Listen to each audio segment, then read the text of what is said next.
मैं मुरादाबाद से आ रहा था, गोपाल जी वहां पर बताया 14 लाख वोट काट रहे हैं मुरादाबाद में। मैंने पूछा कितनी विधानसभा है, कहने लगे 6 विधानसभा, औसतन 2.25 लाख वोट एक विधानसभा में कट रहा है। अब सोचिए 2.25 लाख वोट अगर अमरोहा में कट जाए, मुरादाबाद में किसी विधानसभा में कट जाए, फिर क्या चुनाव बचेगा आपका? फिर तो एक तरफा भारतीय जनता पार्टी के पक्ष में चुनाव का नतीजा हो जाएगा। इसलिए मैं आपसे कहने के लिए आया हूं, जागो अपने वोट के लिए, जागो लोकतंत्र में सबसे बड़े अधिकार के लिए। क्योंकि बाबा साहब जब डॉक्टर भीमराव अंबेडकर जी ने जब भारत का संविधान लिखा तो उसमें लिखा राष्ट्रपति के वोट की गिनती 1 होगी, प्रधानमंत्री के वोट की गिनती 1 होगी, सांसद के वोट की गिनती 1 होगी, विधायक के वोट की गिनती 1 होगी, गांव में रहने वाले मजदूर और किसान के वोट की भी गिनती 1 होगी। वोट के मामले में सब बराबर है, किसी का 2 वोट नहीं है, सबका 1 वोट है। लेकिन आज उस वोट के ऊपर चोरी की जा रही है। जो अधिकार आपको बाबा साहब ने दिया, जिस वोट की ताकत के कारण प्रधानमंत्री आपके आगे झुकता है, मुख्यमंत्री आपके आगे झुकता है, सांसद आपके आगे झुकता है, विधायक आपके आगे झुकता है, जिस वोट की ताकत से आप बड़ी से बड़ी सत्ता को जमानत जब्त करा के उसको जमीन कूड़ेदान में फेंकने का काम करते हो, वो अधिकार आपसे छीना जा रहा है। इसलिए आपसे कहने के लिए आया हूं, वोट का अधिकार बचाने के लिए जितनी भी लड़ाई लड़नी पड़ेगी, हम लोग कंधे से कंधा मिलाकर लड़ेंगे, आपको भी साथ देना पड़ेगा। तैयार हो सब लोग? तैयार हो ना? तैयार है। अभी दिल्ली की बात बता रहे थे गोपाल राय जी, दिल्ली में चुन लिया बीजेपी को। लोग कहते हैं चुन लिया, मैंने कहा घपला किया। कैसे घपला किया? केजरीवाल जी की विधानसभा में 42,000 वोट काट दिए और कितने वोट से हार गए? 4,000 वोट से। तो ये बेईमानी की जीत है कि ईमानदारी की जीत है? बताओ। बेईमानी की।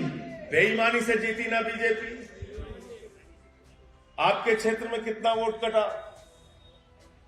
6-7 हजार 10,000 वोट इनके क्षेत्र में कटा, सौरभ जी के क्षेत्र में।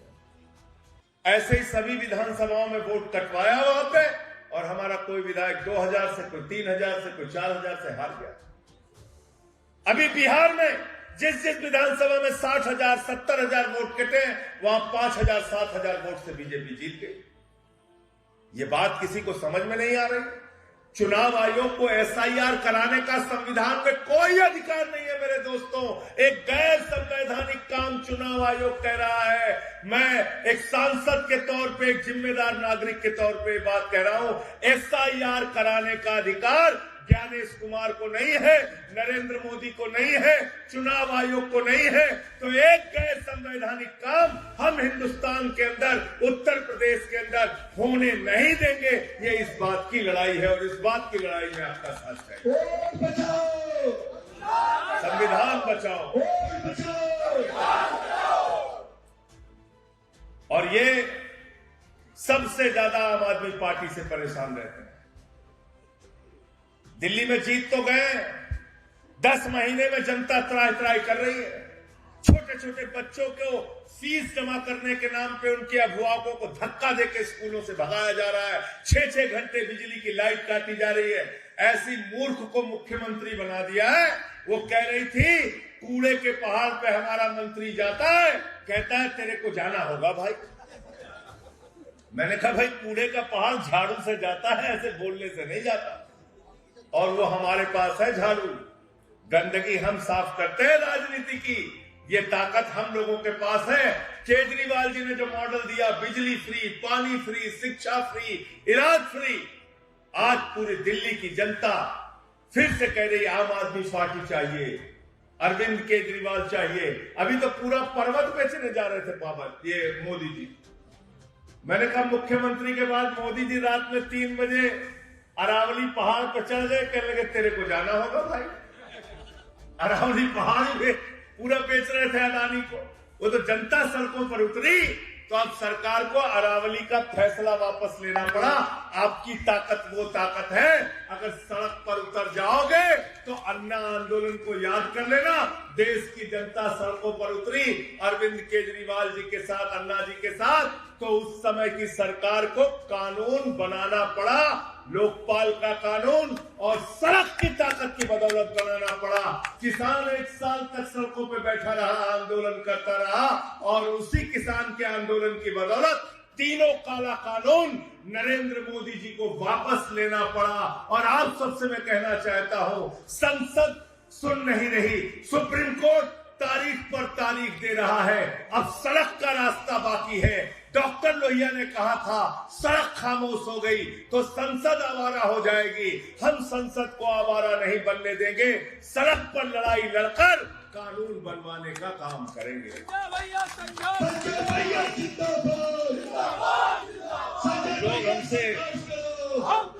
लोग हमसे कह रहे थे इस ठंडी में 4 डिग्री सेंटीग्रेड में, 4 डिग्री सेल्सियस में आप क्यों निकले हुए हैं पद यात्रा करने के लिए?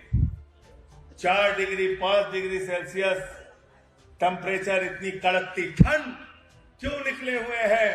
तो मैंने उनको जवाब दिया कि सत्ता की गर्मी निकालना है तो ठंड में सड़कों पर निकलना पड़ेगा। और आज सत्ता की गर्मी निकल रही है। आम आदमी पार्टी से लोग परेशान हैं। तो पहला मुद्दा है वोट बचाओ और दूसरा मुद्दा है संविधान बचाओ। ये संविधान बचाओ हम क्यों कहते हैं? संविधान बचाओ इसलिए कहते हैं कि आज दलित का हक मारा जा रहा है, पिछड़े का हक मारा जा रहा है, मुसलमान के घरों पे बुलडोजर चलाया जा रहा है, उनकी दुकान पे बुलडोजर चलाया जा रहा है। जब हम ये कहते हैं कि हम संविधान बचाने की लड़ाई लड़ने के लिए निकले हैं, तो याद रखना पारसी समाज के बुजुर्ग को पेशाब चटवाने का काम मंदिर की सीढ़ियों पे किया गया। याद रखना एक दलित को घोड़ी पर चढ़ने के कारण मारा गया और पीटा गया। एक सीआरपीएफ के जवान को बुलंदशहर में अपनी शादी में घोड़ी पर नहीं चढ़ने दिया गया। याद रखना पिछड़े वर्ग का आरक्षण शिक्षक भर्ती में उत्तर प्रदेश में खा लिया गया। याद रखना एक कथावाचक की चुटिया काट ली गई। तो ये ऐसे लोग हैं जो सबसे नफरत करते हैं, दलित हो, मुसलमान हो, पिछड़ा हो। आज ऐसी घटना सामने आई क्रिसमस के त्योहार पे, पूरा देश शर्मिंदा है। एक नेत्रहीन महिला को बीजेपी की महिला नेता गाली दे रही थी। नेत्रहीन महिला, कैसी पार्टी को आप लोग वोट करते हो? कैसी पार्टी इस देश के सत्ता में है? जरा सोचिए आप। एक नेत्रहीन महिला को गाली देते हुए उसकी बच्ची के सामने ऐसे शब्द का प्रयोग किया, मैं इस सभा में नहीं बोल सकता। यह हो रहा है। हनुमान चालीसा पढ़ रहा है चर्च के सामने बरेली में, हनुमान चालीसा पढ़ा जा रहा है चर्च के सामने। क्या हनुमान जी ने आपको यह करने के लिए कहा है? मैं आरएसएस के, बीजेपी के लोगों से कहना चाहता हूं, अपनी गुंडागर्दी बंद कीजिए। गुंडागर्दी से देश नहीं चलेगा, देश चलेगा संविधान से। किसी मोदी और योगी के फरमान से देश नहीं चलेगा। हमारा संविधान जिंदाबाद, हमारा संविधान जिंदाबाद। अंत में मैं चाहूंगा जो भी पदयात्री हैं वो अपने जगह पे खड़े हो जाएं। जितने लोगों ने पदयात्रा में हमारा साथ दिया पिछले दिनों, इन सब के लिए एक बार जोरदार तालियां बजा दीजिए। इन सब का मैं सर झुका के अभिनंदन करता हूं, प्रणाम करता हूं। इन लोगों ने पूरी पदयात्रा में नारे लगाते रहे, उत्साह के साथ चलते रहे, ताकत दी इस आंदोलन को। आगे 8 चरणों में पदयात्रा चलेगी, 8 चरणों में यह आंदोलन चलेगा। कभी एक ही जैसा मुद्दा होगा, कभी हो सकता है अलग मुद्दा हो, लेकिन आप सबको साथ रहना है, साथ आगे बढ़ना है। अंत में इन्हीं लाइनों के साथ भारतीय जनता पार्टी के लोगों के लिए लाइन पढ़ना चाहता हूं। पिछले दिनों आरएसएस प्रमुख ने कहा कि हमको भाजपा के चश्मे से मत देखिए। आरएसएस अलग है, भाजपा अलग है। मैं आरएसएस के प्रमुख से कहना चाहता हूं क्या आपने उत्तर प्रदेश के बच्चों के स्कूल बंद किए जा रहे थे तो कभी आवाज लगाई? जब यहां मोमबत्ती में ऑपरेशन होता है तो कभी आरएसएस के लोग आंदोलन करते हैं? जब खाद की बोरी के लिए किसान मरता है, जब गन्ने का दाम उसको नहीं मिलता, तो क्या आरएसएस बीजेपी के खिलाफ बोलता है?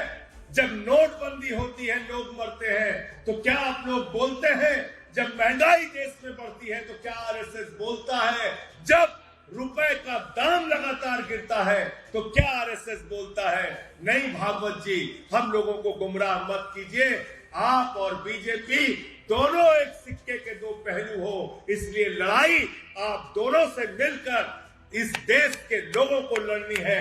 इन्हीं लाइनों के साथ कि मुसलसल दुश्मने जा की निगहबानी में रहना है, मुसलसल दुश्मने जा की निगहबानी में रहना है, और जहां घड़ियाल रहते हैं उसी पानी में रहना है। जहां घड़ियाल रहते हैं उसी पानी में रहना है। बहुत बहुत शुक्रिया, बहुत बहुत धन्यवाद। इनकलाब, भारत माता की, आम आदमी पार्टी, अरविंद केजरीवाल, आम आदमी पार्टी, इनकलाब, वोट बचाओ, वोट बचाओ। और गांव-गांव में जाना है, सबका वोट बचाना है, गांव-गांव में जाना है, सबका वोट बचाना है, गांव-गांव में जाना है, सबका वोट बचाना है। सीना जोरी वोट चोरी नहीं चलेगी, नहीं चलेगी, सीना जोरी वोट चोरी नहीं चलेगी, नहीं चलेगी, वोट चोरों की सरकार नहीं चलेगी, नहीं चलेगी। अरे वोट चोरी बंद करो, बंद करो, बंद करो, अरे वोट चोरी बंद करो, बंद करो, बंद करो, अरे वोट चुराना बंद करो, बंद करो, बंद करो। अरे सीना जोरी वोट चोरी नहीं चलेगी, नहीं चलेगी, सीना जोरी वोट चोरी, नहीं चलेगी, नहीं चलेगी, अरे सीना जोरी वोट चोरी। नहीं चलेगी, नहीं चलेगी। बहुत बहुत शुक्रिया, बहुत बहुत धन्यवाद।